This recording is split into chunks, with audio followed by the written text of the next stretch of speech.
రాహుకాలంలో పూజలు చేయొచ్చా? చాలామంది రాహుకాలంలో ఏ పనులు చేయకూడదు అని అంటుంటారు. కానీ రాహుకాలంలో కూడా పూజలు చేస్తారని మీకు తెలుసా? అవునండి, రాహుకాలంలో కూడా చేసే పూజలున్నాయి. అవేంటో ఈ వీడియోలో తెలుసుకుందాం. నమస్కారం, హిందూ మార్గం ఛానల్కు స్వాగతం. హిందూ సాంప్రదాయాల్లో రాహుకాలాన్ని సాధారణంగా అశుభ సమయంగా పరిగణిస్తారు. ముఖ్యంగా కొత్త పనులు, శుభకార్యాలు, ప్రయాణాలు మొదలైనవి ఈ సమయంలో ప్రారంభించరాదు అని అంటుంటారు. ఎందుకంటే ఈ సమయంలో చేసే పనులు ఆటంకాలు వస్తాయని, విజయాన్ని సాధించడం కష్టమవుతుందని జ్యోతిష్యంలో చెబుతారు. అయితే పూజలు చేయడంలో మాత్రం రాహుకాలానికి ప్రత్యేకమైన ప్రాధాన్యత ఉంది. కొన్ని ప్రాంతాల్లో, ముఖ్యంగా తమిళనాడులో రాహుకాలంలో దుర్గాదేవి పూజ, శివారాధన, రాహుదోష నివారణ పూజలు చేయడం చాలా సాధారణం.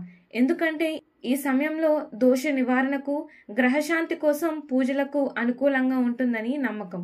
ఉదాహరణకు, తమిళనాడు ప్రాంతంలో దుర్గాదేవి పూజను రాహుకాలంలో చేస్తే అధిక ఫలితం వస్తుందని నమ్మకం. రాహుదోష నివారణ కోసం రాహుకాలంలో శివుడిని లేదా దుర్గాదేవిని పూజించడం మంచిదిగా భావిస్తారు. నిమ్మకాయ దీపం వెలిగించడం రాహుకాలంలో ప్రత్యేకంగా చేయడాన్ని చాలామంది పాటిస్తున్నారు. రాహుకాలంలో ఏం చేయకూడదు? కొత్త పనులు ప్రారంభించడం, కొత్త వ్యాపారం మొదలుపెట్టడం, ఒప్పందాలు సైన్ చేయడం చేయరాదు.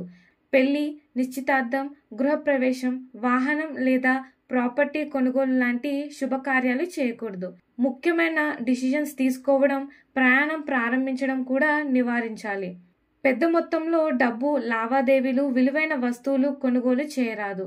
రాహుకాలంలో చేసుకునే పూజలు: దుర్గాదేవి, శివుడి పూజలు, రాహుదోష నివారణ పూజలు, సుబ్రహ్మణ్య స్వామి పూజ, నిమ్మకాయ దీపం వెలిగించడం. కొత్త పనులు, శుభకార్యాలు, ప్రయాణాలు, కొనుగోలు, వివాహాలు, నిశ్చితార్థం లాంటివి రాహుకాలంలో చేయరాదు. కానీ దోష నివారణ పూజలు, దుర్గాదేవి లేదా శివుడి పూజలు, హనుమాన్ చాలీసా పారాయణం లాంటివి రాహుకాలంలో చేయవచ్చు. రాహుకాలంలో పూజ చేసే విధానం: నిమ్మకాయ లేదా నువ్వుల నూనెతో దీపం వెలిగించాలి.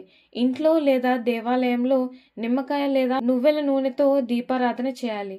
పూజా సమయంలో మినపగారెలు, ఖర్జూరం, తేనె వంటి ప్రసాదాలు సమర్పించడం శుభప్రదం.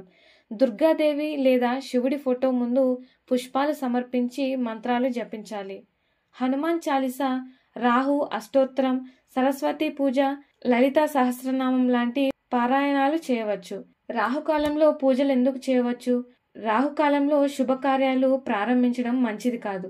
కానీ దోష నివారణ, గ్రహశాంతి, ఆధ్యాత్మిక అభివృద్ధి కోసం చేసే పూజలు మాత్రం ఈ సమయంలో చేయడం వల్ల మంచి ఫలితాలు వస్తాయని నమ్మకం ఉంది. ముఖ్యంగా దుర్గాదేవికి నిమ్మకాయ దీపం పెట్టడం, శివుడికి అభిషేకం చేయడం వంటివి రాహుకాలంలో చేస్తే రాహుగ్రహ దోషాలు తగ్గుతాయని పెద్దలు చెబుతారు. తమిళనాడులో ప్రత్యేకంగా తమిళులు రాహుకాలాన్ని పూజా సమయంగా కూడా పరిగణిస్తారు. ముఖ్యంగా శుక్రవారాల్లో రాహుకాలంలో దుర్గాదేవికి పూజ చేసే అధిక ఫలితం లభిస్తుందని నమ్మకం. రోజు చేయలేని వారు కనీసం శుక్రవారం రాహుకాలంలో పూజ చేయాలని పెద్దలు సూచిస్తారు.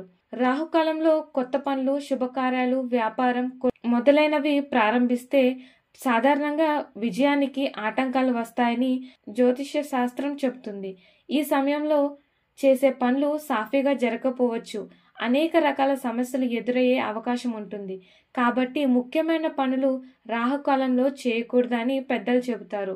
మీరు ఏదైనా పని తప్పనిసరిగా చేయాల్సి వస్తే ముందుగా హనుమాన్ చాలీసా లేదా శివారాధన చేసి ఆ పని మొదలు పెట్టమని సూచిస్తున్నారు. రాహుకాలంలో దుర్గాదేవి పూజ, శివారాధన, రాహుదోష నివారణ మంత్రాలు లేదా జపాలు చేయడం మంచిది. సంప్రదాయంగా చూస్తే రాహుకాలంలో కొత్త పనులు, శుభకార్యాలు చేయకూడదు.